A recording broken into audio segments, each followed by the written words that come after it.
வணக்கம். 9 வருடங்களுக்கு முன்னால் காவிரி நதிநீர் பிரச்சனையின் போது கர்நாடகாவில் தமிழர்கள் தாக்கப்பட்டார்கள். தமிழ் படங்கள் திரையிடுவதை நிறுத்தச் சொல்லி ஆர்ப்பாட்டங்கள் நடைபெற்றன.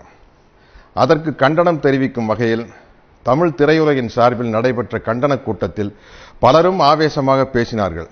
அவர்களில் நானும் ஒருவன்.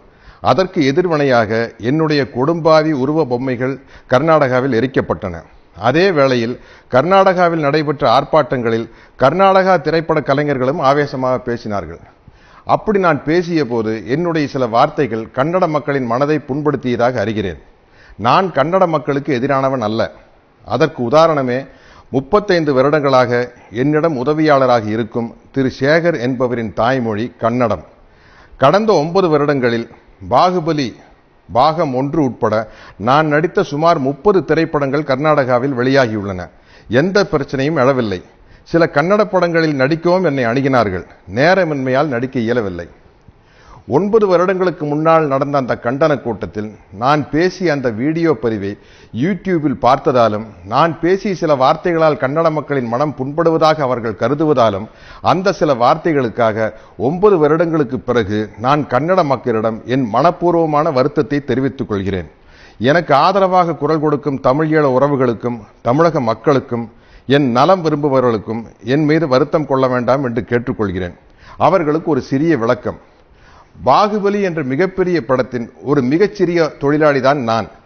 என் ஒருவனுடைய செயலின் பொருட்டு, சொற்களின் பொருட்டு பல ஆயிரம் பேர்களின் உழைப்பும் பணமும் விரயமாவதை நான் விரும்பவில்லை. அது மட்டுமல்லாது கர்நாடக மாநிலத்திற்கு பாகுபலி 2ஆம் பாகத்தை வாங்கிய விநியோகஸ்தர்களும் திரையரங்கு உரிமையாளர்களும் பாதிக்கப்படாமல் பாதுகாக்கும் கூடுதல் பொறுப்பும் எனக்கு உள்ளது என்பதை தயவு செய்து புரிந்து கொள்ள வேண்டும் என்று கேட்டுக்கொள்கிறேன். அது இன்றைய ட்விட்டரில் இயக்குனர் திரு ராஜமௌழி அவர்கள் கூறிய விளக்கத்தின் மூலம் இன்றைய ட்விட்டர் பதிவில் ராஜமௌழி அவர்கள் கூறிய விளக்கத்தின் மூலமாக தெளிவாக தெரியும்.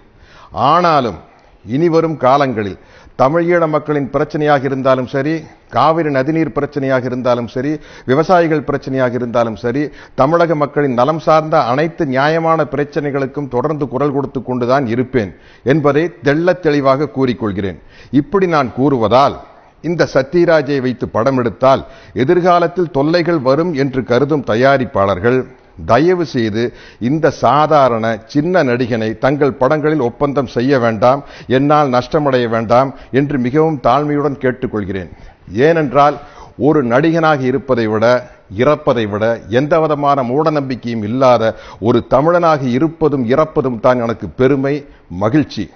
எனது மனப்பூர்வமான வருத்தத்தை ஏற்றுக்கொண்டு பாகுபலி படத்தின் 2ஆம் பாகத்தை வெளியிட ஒத்துழைக்குமாறு கன்னட மக்களை அன்புடன் கேட்டுக்கொள்கிறேன்.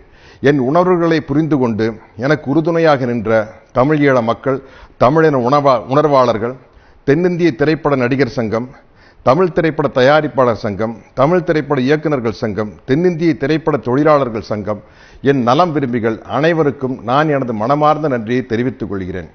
என்னால் ஏற்பட்ட தொல்லைகளை பொறுத்து கொண்ட இயக்குனர் திரு ராஜமௌழி, தயாரிப்பாளர்கள் திரு ஷோபு, திரு பிரசாத் மற்றும் பாகுபலி படக்குழுவினர் அனைவருக்கும் எனது மனமார்ந்த நன்றியை தெரிவித்துக் கொள்கிறேன்.